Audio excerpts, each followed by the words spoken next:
What you're about to hear is a first-person confession, inspired by real-world silence experiments, but this goes far beyond what any microphone ever recorded.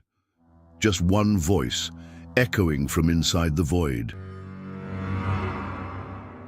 We've built our lives on sound, the hum of machines, the flick of switches, the constant invisible buzz of a world that never stops speaking. But in that noise, I wondered, what does the mind become when all of it is taken away? I wasn't chasing peace. I was chasing truth, the kind that only reveals itself in absolute quiet.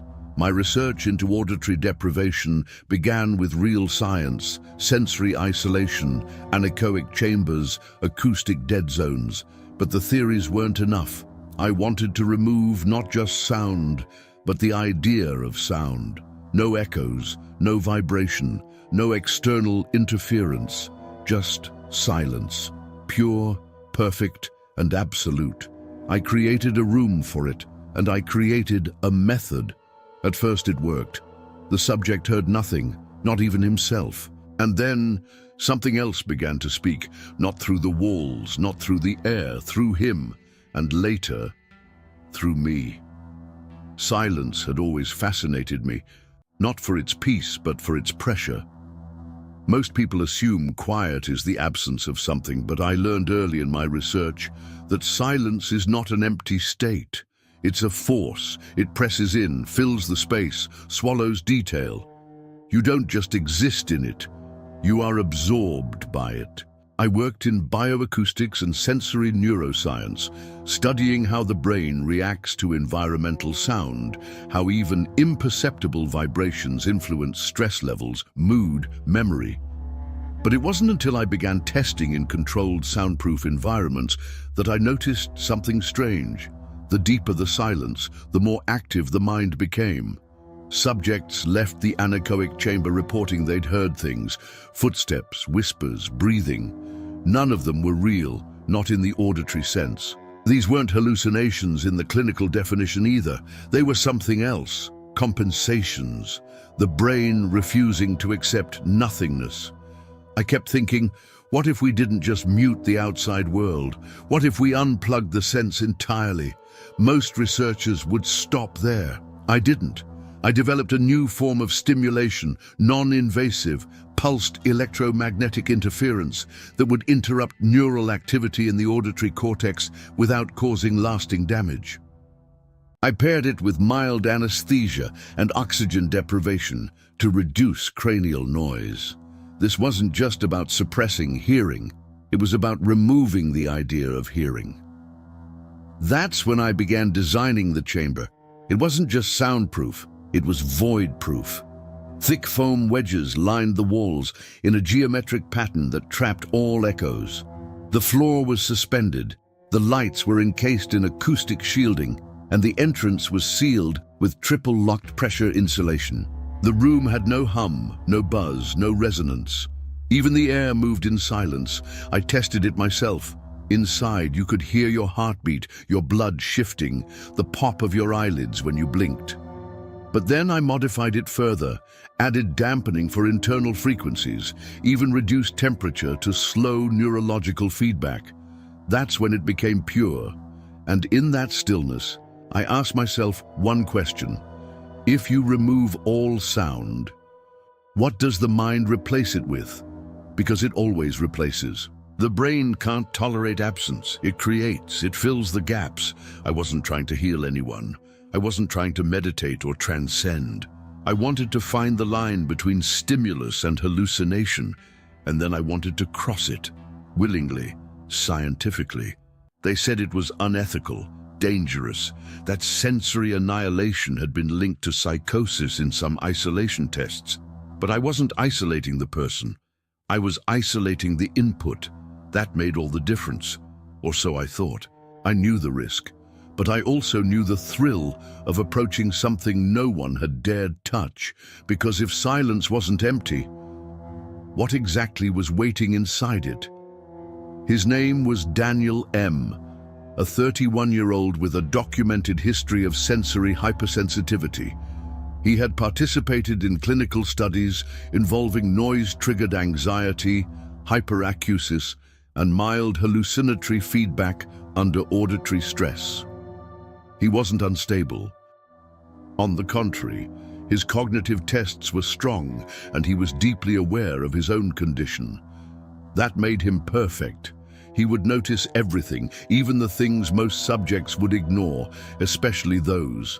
The consent process was clinical, clean. I presented the procedure as a test of perceptual limits under controlled silence. I omitted the part about neural suppression.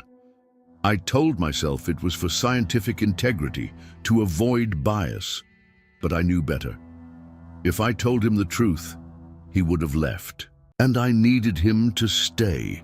He entered the chamber dressed in a thin gown, barefoot. The electrodes were already in place, mapped carefully across the temporal lobe. He lay back on the chair. The restraints weren't locked. Not yet. He didn't question them. The drugs were mild, a benzodiazepine derivative to slow cognitive chatter. No hallucinations, just deceleration. Then I began the sequence. Transcranial magnetic pulses, gradually tuned to override the thalamic relay to the auditory cortex.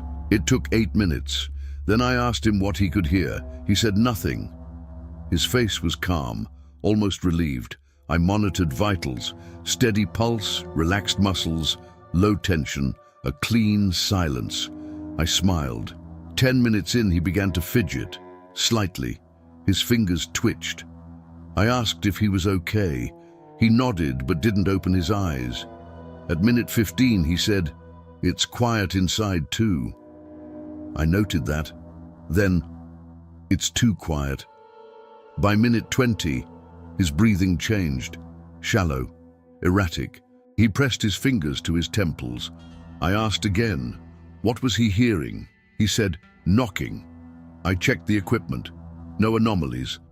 I asked where it was coming from. He answered without hesitation, "Inside, the back of my skull." His voice cracked. Then, softer, he added, "I think it knows I can hear it now." At minute 23, he opened his eyes, wide, fixed on the ceiling. They're whispering. I paused the magnetic pulses, began to reverse the stimulation. He started to shake. "They're already in there," he said. "They've been waiting." I ordered emergency sedation. 2 interns helped me enter the chamber and restrain him. He didn't resist, but his eyes never blinked. He was looking at something behind me, something none of us could see.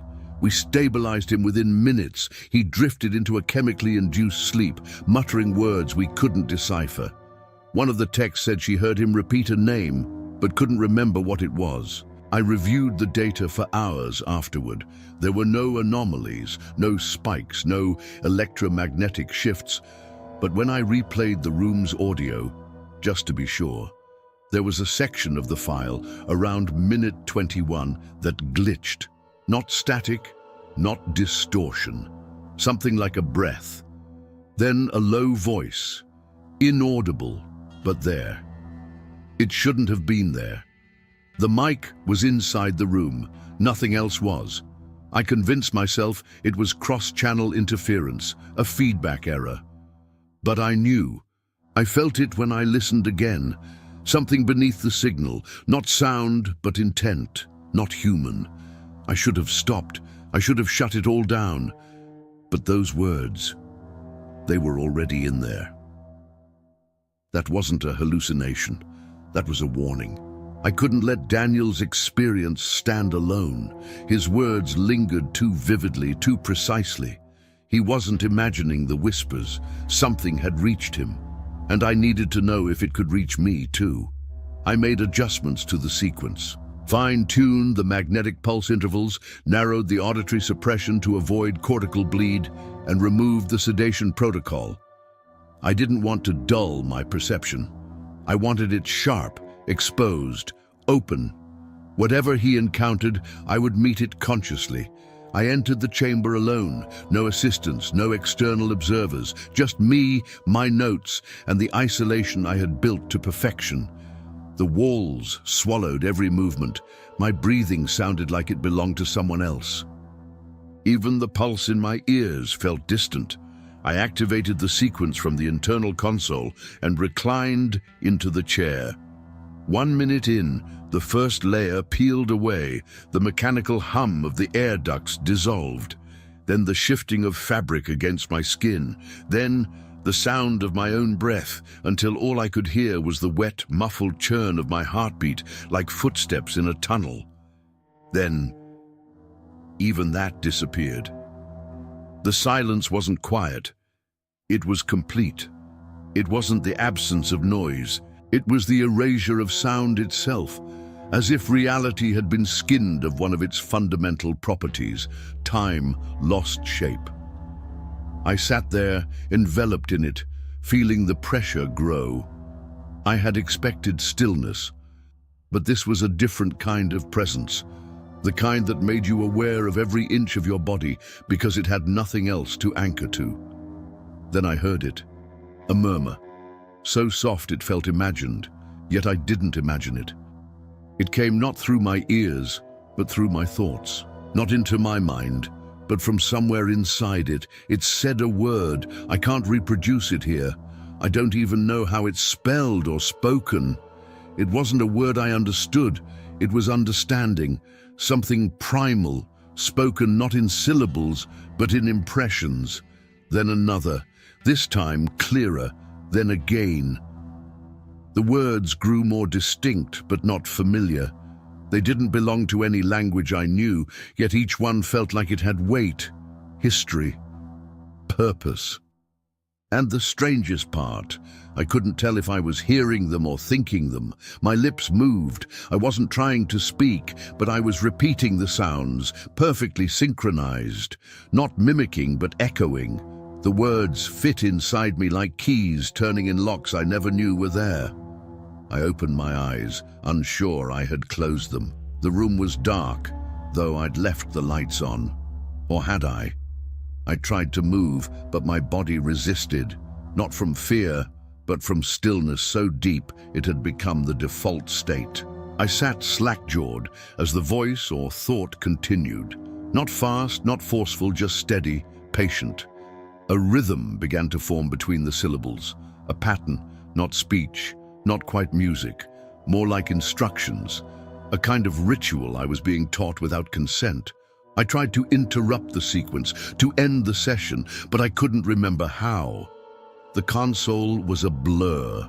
The room felt larger, the corners deeper. Like space itself had stretched, as if the silence had fed on my focus and began bending the chamber around it. The voice stopped. For a moment, everything stopped. Then it whispered, soft and deliberate, something I did understand. You brought it inside. I felt my throat clench, not in panic, in recognition, because I already knew that voice. It was mine. After that night, I couldn't hear silence the same way again. It followed me, not the absence of sound, but that subtle pressure behind the ears, like something waiting to speak the moment everything else shuts up.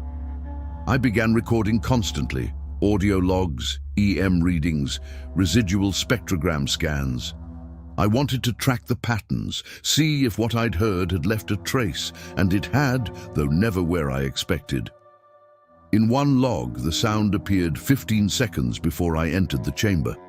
In another, it shifted from left channel to right without spatial cause. Sometimes when I slowed the waveform by 300%, a whisper revealed itself, distorted, reversed, impossible to replicate. It was always different. It didn't want to be found. And then the voices began calling me by names I didn't recognize. One called me Marston, another Father, another simply said Host. None of them used my real name.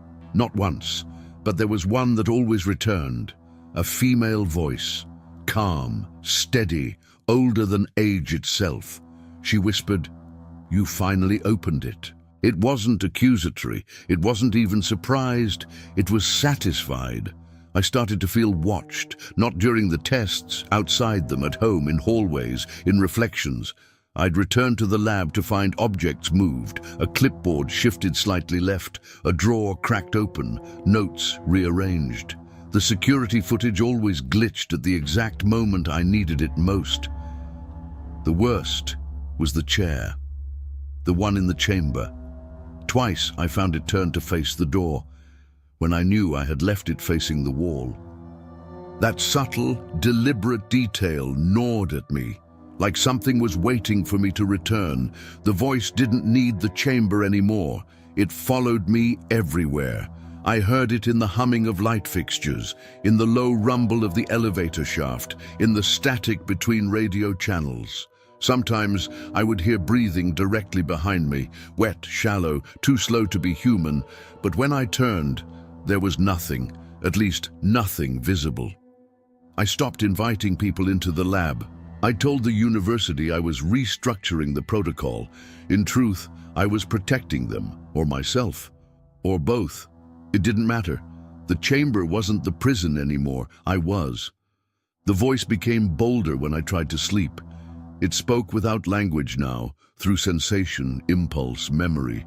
I'd feel things I hadn't lived, smell places I'd never been, wake up with foreign words in my mouth. I knew I had to isolate myself completely. 24 hours, no sound, no light, no input. I sealed myself in the chamber, locked the door from the inside, and cut external feeds. No one knew I was there. If this was all in my head, then I had to hear it clearly, without the world muddying the message. The silence welcomed me back like an old friend, but it didn't wait this time. The moment I sat, it spoke, not through my ears, through everything. I felt it coil around my spine, hum beneath my ribs. The voice wasn't a sound anymore. It was a presence, stretching across the space between my neurons. It hummed like code, spoke like ritual. I don't remember sleeping, but I woke up face down on the chamber floor. The timer had stopped. My notes were scattered. One of the microphones had melted, not damaged, melted. I stood, dizzy, skin cold, tongue dry. The room felt thinner, as if its dimensions had warped. The geometry no longer made sense. I could see the corners curve, impossibly shallow, like the space was turning inward. That's when I saw the words, scratched into the wall above the console. Not written, carved. Keep listening. No tools had been brought in, no sharp objects allowed inside. But there it was. And I knew I hadn't written it. The scroll was jagged, foreign, too low to match my height. But it was meant for me. And somehow, I understood it wasn't just a message, it was a command. It was the silence that stayed with me. Not the kind I built, not the acoustic vacuum of the chamber, but something else. A silence that followed me out. One that didn't end when I left the room. It had grafted itself onto me, like an internal switch had flipped and never reset. At first, I thought my ears had simply adjusted, gone numb from overexposure. I ran basic tests in the lab, no response. Tuning forks, recordings, even my own voice played through a speaker. Nothing. I wasn't deaf. I still felt the vibrations. I could sense footsteps through the floor, feel the hum of machinery in my chest, but the world had lost its sound, its meaning. I visited a neurologist, then another, CT scans, MRIs. Everything came back clear, no physical damage, no signs of trauma. And yet, I couldn't hear, not in the way others could, but I could still hear them. The whispers had grown louder, clearer. They didn't echo in the room, they bloomed in my mind like thoughts I hadn't created. At first I tried to ignore them, but they pulsed, rhythmic, repeating phrases, cycling structures. There was an architecture to them, like language compressed into a fractal form. So I began to write. I didn't even know what I was writing. The symbols came out of me fully formed, balanced, symmetrical, geometric. Nothing like any language I'd studied. Yet they repeated, evolving by degrees. I'd wake from dreams with them already etched on my notepad, drawn in perfect alignment without correction. Some pages began to hum, Not audibly, but perceptibly. A kind of psychic pressure when I looked at them too long. As if the words weren't just information, but invitation. That's when I understood. I hadn't silenced the world. I had silenced the barrier, and something else had come through. I didn't hear these voices with my ears anymore. They spoke beneath language, beneath memory. Sometimes I'd be mid-sentence in my own thoughts, only to feel one of them completed, redirected. Thoughts I thought were mine would mutate, turn inward, loop back to phrases I'd never learned. They didn't want to hurt me. Not yet. They wanted me to listen. I'd long abandoned the lab by then. Too many signs. Too many nights I'd arrived to find the chamber unlocked, even though I never left the key behind, or the security logs wiped entirely. Or worse, recorded activity during hours no one should have been there. I still remember the night I entered the chamber to find the lights on and the chair occupied, but empty. It was as if something had been sitting there, but left just moments before I arrived. The cushion was still warm. That night, I stayed in my apartment, windows sealed, walls padded. But the voices followed me. Not only followed, expanded. They began to overlap, forming chorus-like patterns. And in those patterns, meaning emerged. They were teaching me, not in a way I understood, but in a way my nervous system seemed to absorb. I lost all sense of days. I stopped speaking, not out of fear, but because I was no longer sure which voice was mine. One of them began to call me by a new name, over and over, calmly, patiently. I won't repeat it here. It isn't pronounceable, and I fear writing it down might make it real again. But I knew they weren't calling me accidentally. They were renaming me, replacing me. I caught glimpses of myself in the mirror and didn't recognize my posture, my expression, the stillness behind my eyes. I was becoming the silence. The membrane that once kept thought, identity, and perception separated had dissolved. I didn't need the room anymore. I was the room. Or at least, whatever had lived inside it now lived through me. The final confirmation came one morning when I tried to destroy the last of the transcripts. They wouldn't burn. Paper should burn, ink should run, but the pages turned black, then cold, and then whole again, as if they refused to be erased. I didn't try again, because deep down, I knew they were no longer just words. They were doors, and I had already opened one. I returned to the lab one final time, not to observe, not to measure, only to destroy. Whatever I had opened, whatever I had invited, had followed me into the world beyond the walls of my experiment. It no longer needed wires or sedation. It had grown roots inside perception itself, but I still believed, perhaps foolishly, that if I destroyed the chamber, the last physical link to that threshold, maybe, just maybe, I could close it. I entered with a single intention: burn it down, rip the panels out, smash the relay, end the structure I'd built to let them in. I stood before the door and placed my hand on the panel. That's when I heard it. If you shut the door, we open more. It didn't come from behind me. It didn't echo in the hallway. It came from everywhere, and in that moment I felt the building change, not physically, spatially. The hallways grew longer, corners deepened, angles bent in ways Euclid would have wept over. I turned, disoriented, and caught a flicker in the window, my reflection, but not me. The figure didn't move as I did. It watched. In the corners of every room, every reflective surface, there were now silhouettes, just out of focus, not staring directly but always aware. I'd think I'd see them and they'd vanish. But not like tricks of the eye, more like decisions, as if they were choosing when to appear, testing proximity. Time unraveled. I couldn't tell if I'd been in the building for minutes or days. My phone stopped updating. The clocks blinked nonsense. The air no longer carried sound, and yet the voices had become sharper. They no longer murmured incoherently. They conversed, structured, deliberate. Each phrase had weight, intent. Sound didn't vanish, one said. It stepped aside. That was the moment I stopped thinking of them as noise. They weren't fragments of thought. They were entities, a network of presence too subtle to exist in decibels. They had always been here, waiting for someone to listen hard enough. I ran. I left behind the chamber, the lab, the name on my ID badge. I boarded a train without knowing where it went, somewhere rural, somewhere off-grid. But even here, the silence followed. Even here, I still see them. Even here, I don't know if my mind is my own anymore. I don't know where I am anymore.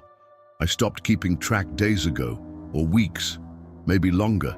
There's no clock here, no sound, just me and what came with me. I've sealed myself inside an old maintenance shed behind a decommissioned weather station. No electricity, no signals, no echoes. The walls are thick and layered with insulation. You can scream here and not even the dust will respond. But they still find me. Because the silence is no longer around me, it's within me. I don't hear birds or wind. I don't hear footsteps or voices, not real ones. I only hear what they allow, and they're always speaking, always humming just beneath the skin of the world, whispering in folds of thought, layering messages inside memory. I haven't spoken in days. I don't trust what might come out of my mouth. I'm writing this now because I don't know how much longer I'll recognize the difference between what's mine and what's theirs. My thoughts no longer begin with me. They arrive, complete, composed, uninvited, and yet somehow welcome. If you ever find a place without sound, leave immediately. Don't admire the quiet, don't sit in it, don't listen too long, because silence isn't the absence of noise. It's an invitation, a doorway. I didn't invent the silence, I just gave it a voice. And if you're hearing this now, maybe they're listening through you too.